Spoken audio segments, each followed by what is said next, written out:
विकास की तरफ बढ़ते शहर, उसमें हो रहा औद्योगिक विकास और ये कह लीजिए कि सबको पैसे की कमाने की ऐसी ललक जो सबको अब एक नए जाल में फंसाते जा रही है। हर शहर में स्पा सेंटर, अवैध होटल खूब धड़ल्ले से संचालित हो रहे हैं, लेकिन उस पर किसी भी जिम्मेदार की कोई भी नजर नहीं है, किसी भी प्रकार की कोई निगरानी नहीं है। और स्पा सेंटर और होटल आए दिन नए नए घटनाओं को दावत दे रहे हैं। ये मामला मुख्यमंत्री के शहर गोरखपुर से जुड़ा हुआ है। गोरखपुर जहां पर लॉ एंड ऑर्डर सबसे ज्यादा मजबूत इसलिए होना चाहिए क्योंकि सूबे के मुख्यमंत्री यहां से हैं और वो कहते हैं कि पूरे सूबे में कानून व्यवस्था एकदम दुरुस्त है। लेकिन क्या कानून व्यवस्था पूरे सूबे की जगह मुख्यमंत्री के शहर में दुरुस्त है?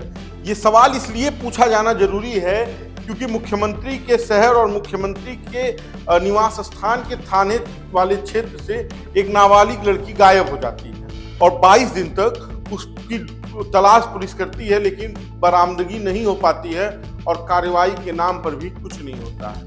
और लड़की की बरामदगी भी गोरखपुर जिले से ही होती है। 22 दिन बाद पुलिस उसे तलाश कर एक होटल से निकालती है और जब पूरी घटना सबके सामने आती है तो सब लोग चौंक जाते हैं।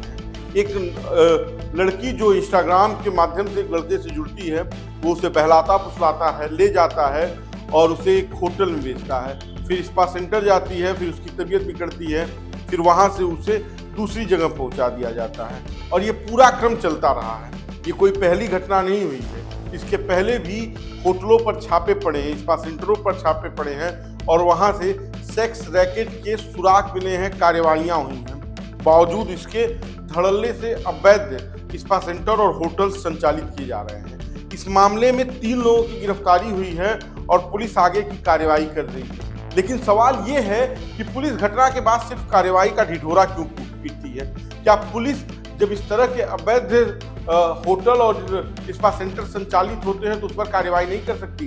क्या बड़े बड़े पोस्टरों के बावजूद पुलिस को दिखता नहीं है कि उनके क्षेत्र में क्या खुला है और क्या बंद है? क्या जो लोकल इंटेलिजेंस ब्यूरो है, जो यूनिट है जिसे LIU कहते हैं, वो इस पर कोई निगरानी नहीं रख रहा है? आए दिन ये घटनाएं हो रही हैं और पुलिस सिर्फ कागजों में कार्रवाई दिखा रही है और फिर एक नई घटना की इंतजार में बैठ जाती है। कार्रवाई हो जाती है, कभी थाना अध्यक्ष हटाए जाते हैं तो कभी चौकी प्रभारी। लेकिन इन घटनाओं को रोकने के लिए क्या किया जाए, इस पर कोई ठोस निष्कर्ष न पुलिस निकाल पा रही है न प्रशासन। आए दिन अवैध होटल संचालित हो रहे हैं और उनमें खुल के इस तरह के काम चल रहे हैं। ये घटना चिंताजनक है, बावजूद इसके कि इस पर कोई कार्रवाई के नाम पर दरोगा या थानेदार को हटा दिया जाए। इस व्यवस्था को सुचारू करने की जरूरत है। अब देखना यह है कि इस घटना में किन किन लोगों का नाम आ रहा है और उसके बाद इस शहर में जो लोग भी इस तरह के अवैध व्यवस्था को संचालित कर रहे हैं उन पर क्या कार्रवाइयाँ होती हैं।